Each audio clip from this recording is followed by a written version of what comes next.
শীতকালেই বলো আর বর্ষাকালেই বলো, খিচুড়ির সাথে এই রকম একটা বাঁধাকপির রেসিপি থাকলে দারুণ লাগে খেতে। তাছাড়া রুটি দিয়ে গরম ভাত দিয়েও কিন্তু দারুণ লাগে এরকম একটা বাঁধাকপির ঘন্ট। পুরো সম্পূর্ণ নিরামিষ বাঁধাকপির ঘন্ট। চলে যাচ্ছি মূল রেসিপিতে, চলো। ভিডিওটা ভালো লাগলে সবার সাথে শেয়ার করে দিও, ফেসবুক থেকে ফলো করে দিও, ইউটিউব থেকে সাবস্ক্রাইব করে আমার পাশে থেকো। আর যদি ভিডিওটা সত্যিই ভালো লেগে থাকে তাহলে সবার সাথে শেয়ার করে দিও। একটা বাঁধাকপি নিয়ে নিয়েছি, বাঁধাকপিটা বেশ ভালো করে কুচিয়ে নিয়েছি। এবার বাঁধাকপিটা সামান্য একটু লবণ দিয়ে একটু ভাপিয়ে নেব। তারপরে এখানে আদা, লঙ্কা আর জিরে আছে, একটু পেস্ট করে নেব। তারপরে কড়াইতে তেল দিয়ে দিলাম। তেলের মধ্যে এবার আমি আলুটা ভেজে নেব। সামান্য একটু লবণ আর হলুদ দিয়ে আলুটাকে লাল করে ভেজে নামিয়ে নেব। আলুটা ভাজা হয়ে গেছে, এবার নামিয়ে নিচ্ছি। ওই তেলের মধ্যেই আমি এবার ফোড়ন দিয়ে দিচ্ছি।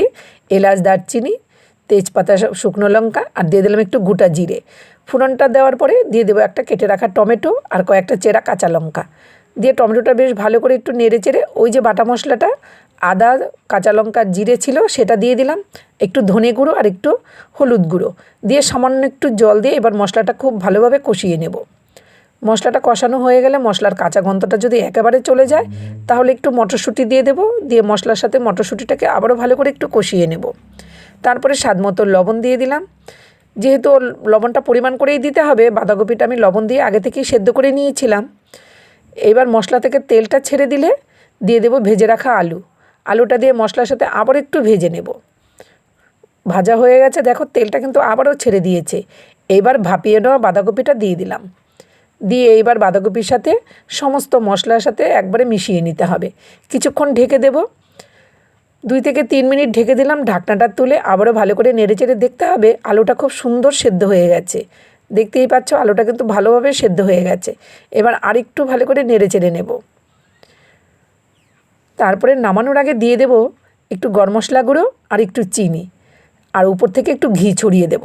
ব্যাস, একদম কমপ্লিট হয়ে গেল নিরামিষ বাঁধাকপির ঘন্ট। ভিডিওটা কেমন লাগলো অবশ্যই কমেন্ট বক্সে জানাবে। আর এই রকম একটা বাঁধাকপির ঘন্ট তোমরা যে কোনো দিন রাখতে পারো, নিরামিষের দিন, আমিষের দিন, যে কোনো দিন এরকম একটা বাঁধাকপির ঘন্ট রাখতে পারো। শীতকালে খিচুড়ির সাথে আর গরম বর্ষাকালে খিচুড়ির সাথে দারুণ লাগে এরকম একটা বাঁধাকপির ঘন্ট। ভিডিওটা ভালো লেগে থাকলে সবার সাথে শেয়ার করে দিও। এবার আমি পরিবেশন করে নিচ্ছি। দেখা হচ্ছে নতুন রেসিপি নিয়ে নতুন ভিডিওতে। সবাই ভালো থেকো, সুস্থ থেকো। আজ আসছি, টাটা।